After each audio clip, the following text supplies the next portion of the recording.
नमस्कार बंधुगण।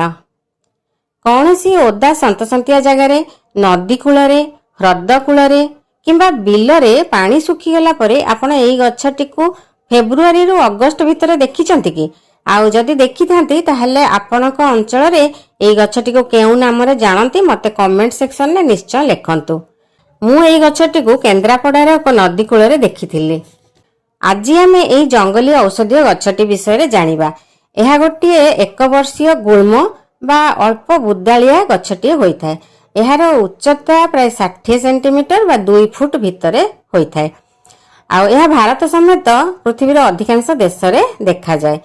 कांड गुड़िक सीधा सीधा एवं सेथिरे अनेक लोम रही है। पत्र गुड़िक टिके गोलाकार परि होता है। 3.5 रु 9.5 सेंटीमीटर चौड़ार होता है और पत्रर धार गुड़िक ढेउ ढेउका होता है। पत्रर उभय पटरे मध्य लोम देखिबाकू पाइबे। फूल हलदिया रंगर छोट छोट होता है। आ फूल गुड़िक एक लिंगी होता है, माने मेल फ्लावर और फीमेल फ्लावर अलग अलग होता है। फलटी 3 कोठरी विशिष्ट गोटे कैप्सूल आउ यार ऊपर देखंतु कमला रंगर गोटे चूल भली रही है।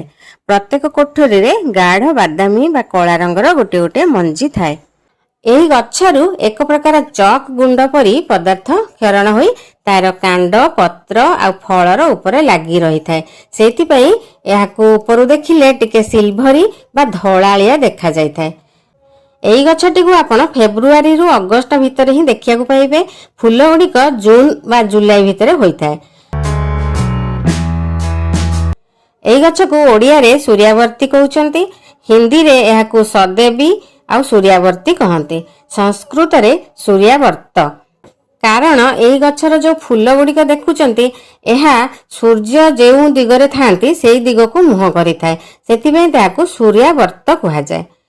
इंग्लिश रे याकू इंडियन चक प्लांट कहते, कारण एथिरु चक गुंड भलिया पदार्थ क्षरण होई थाए। इंग्लिश रे मध्य याकू डायर्स क्रोटन कहा जाय। बोटानिकल नेम हैला क्रोजोफोरा रोटलेरी आ यह फैमिली यूफोरबियासी रो गोटे गच्छ। एही गच्छटी को साधारणतः अनेक देश रे पारंपरिक घरोई चिकित्सा रे व्यवहार करिथांती। आयुर्वेद रे मध्य यार अनेक औषधीय प्रयोग रहिछि। आधुनिक गवेषणा रे मध्य यार एंटी माइक्रोबियल, एंटी इन्फ्लेमेटरी और एंटी ऑक्सीडेंट गुण थिबार प्रमाण मिलिछि। एही गच्छर चेर कांड पत्र फूल और फल माने संपूर्ण गच्छ को औषध रूपे व्यवहार करिथांती। एथिरे अनेक प्रकार बायो एक्टिव कंपाउंड सब रही थाए, जहाँकि यार औषधीय गुण पई दायी। यार मंजीरु मध्य एक प्रकार तेल बाहरी थाए, सेथिरे लिनियोलेट नामक फैट बेसी परिमाण रे रही थाए।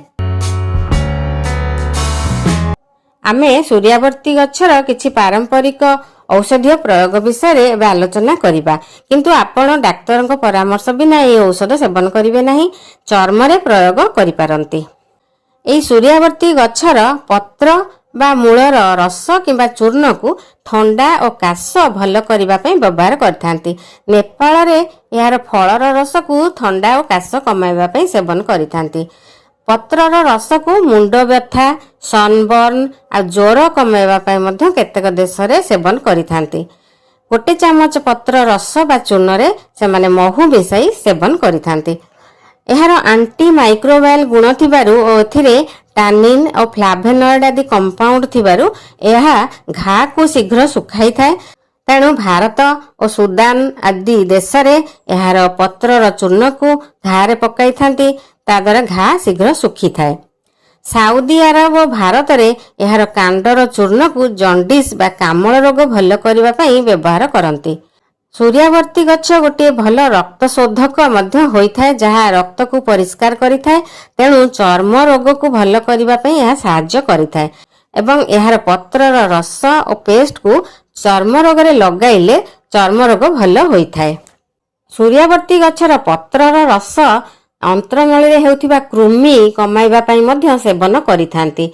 आफ्रिकार देश इथियोपिया रे एहार मंजी को पानी रे फुटाई पी थांती, ताहा द्वारा सेमानकर खाद्य ठीक रे हजम होइथाए एवं झाड़ा परिष्कार होइथाए बा कोष्ठबद्धता होई न थाए।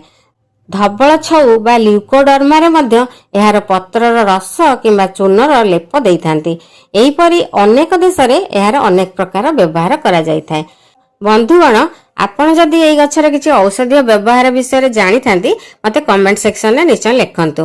ଭିଡିଓଟି ଭଲ ଲାଗିଥିଲେ ଲାଇକ୍ ଟେ କରିବେ ଆଉ ବନ୍ଧୁମାନଙ୍କ ସହିତ ସେୟାର ମଧ୍ୟ କରିବାକୁ ଭୁଲନ୍ତୁ ନାହିଁ।